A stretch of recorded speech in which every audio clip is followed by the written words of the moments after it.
आप खुद देख पा रहे हो कि किस तरीके से आज इस भीड़ में भी तमाम ऐसे लोग हैं जो किसान हैं, जो युवा हैं, जो मजदूर हैं, और वो अपनी बात कह रहे हैं। वो ये कह रहे हैं कि किस तरीके से इन पिछले कुछ सालों में लगातार किसानों का नुकसान हुआ है। इसी दिल्ली की बॉर्डर्स पे एक साल तक जब किसान आकर अपना हक मांग रहे थे, तब हमारे प्रधानमंत्री जी नहीं बोले। जब इन्हीं दिल्ली की बॉर्डर्स पे महिलाओं के साथ व्यापार हो जाता है, तब हमारे मोदी जी आकर रास्ता नहीं रोकते हैं।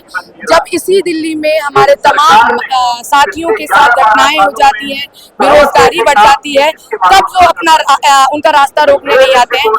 आज लेकिन हमारे यहाँ खड़े होने से उन्हें ये लग रहा है कि हम उनका रास्ता रोक रहे हैं, तो हम उन्हें ये बता दें और उन्हें ये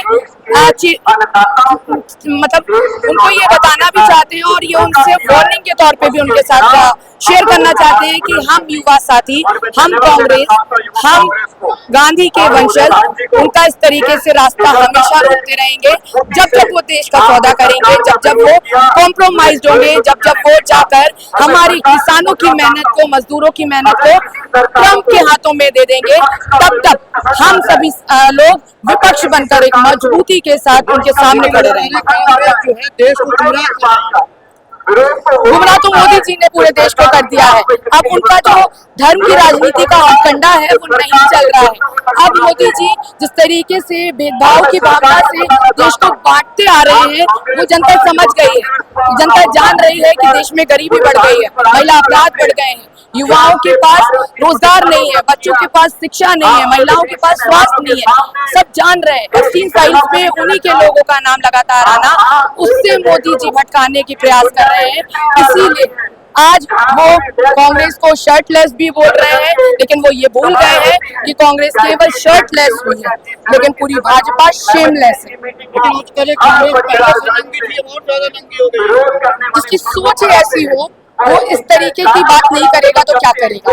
इस तरीके के शब्द राजनीतिक रूप से, सामाजिक रूप से हम कहीं तक बढ़ावा नहीं देते। इसलिए मैं ये रिपीट भी नहीं करूंगी जो मोदी जी कह रहे हैं, क्योंकि मोदी जी का जो कहना है उसमें और उनके करने में बहुत अंतर है। वैसे ही हमारा जो कहना है, हमारी जो विचारधारा है, हम आज यहाँ खड़े होकर एक महीने से अब सभी पत्रकार साथी इस बात के गवाह हैं कि हम पीएम कॉम्प्रोमाइज के मुद्दे पर बात रख रहे हैं, हम किसानों मजदूरों की लड़ाई लड़ रहे हैं। इसीलिए हमने ये नहीं देखा कि किस तरीके से ये प्रोटेस्ट कहां तक जाएगा, नहीं जाएगा। ये किस तरीके से मोदी जी घर घर जाकर, उनके प्रशासन शासन घर घर जाकर लोगों को, उनके परिवारों को, बीपी को, उनके बच्चों को, हमारे साथियों को प्रताड़ित करेगी, परेशान करेगी। हम महिलाओं के साथ उनकी पुलिस मारपीट करेगी, किसी को एकदम पैर पकड़ के बैरिकेड से गिरा देगी, तो किसी का कुर्ता खींच देगी।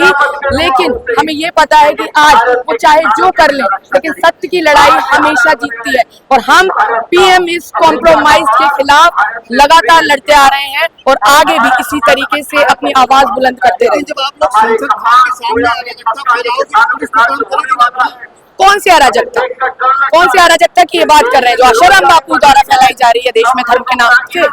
कौन सी अराजकता?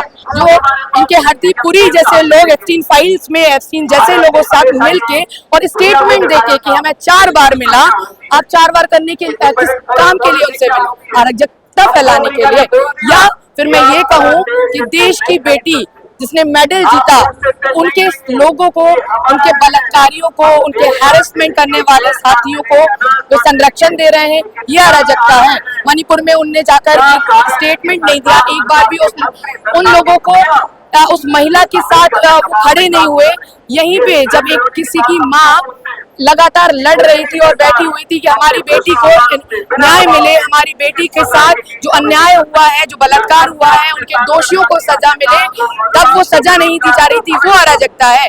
आज हमारा जो पीसफुल प्रोटेस्ट है, और पीसफुल प्रोटेस्ट कोई क्राइम नहीं है। आप हमारी एफआईआर पढ़ सकते हैं, वो कितनी खोखली है ये आपको समझ आ जाएगा। आप वही हमारे कोर्ट का स्टेटमेंट पढ़ सकते हैं जो हमारे 9 साथियों को छोड़ने के दौरान दिया गया है कि हमने पीसफुल प्रोटेस्ट जो किया वो एकदम अकॉर्डिंग टू द कॉन्स्टिट्यूशन है। अगर प्रशासन ने हमारे साथ जो भी किया है, युवा साथियों के साथ जेल में जिस तरीके की प्रताड़ना और मारपीट की गई है वो वायलेशन ऑफ आर्टिकल 21 है। ये हमारी राइट टू स्पीच है, राइट टू प्रोटेस्ट है, राइट टू रेवोल्यूशन है, जिसके तहत आज हम तमाम लोग यहाँ खड़े हुए हैं।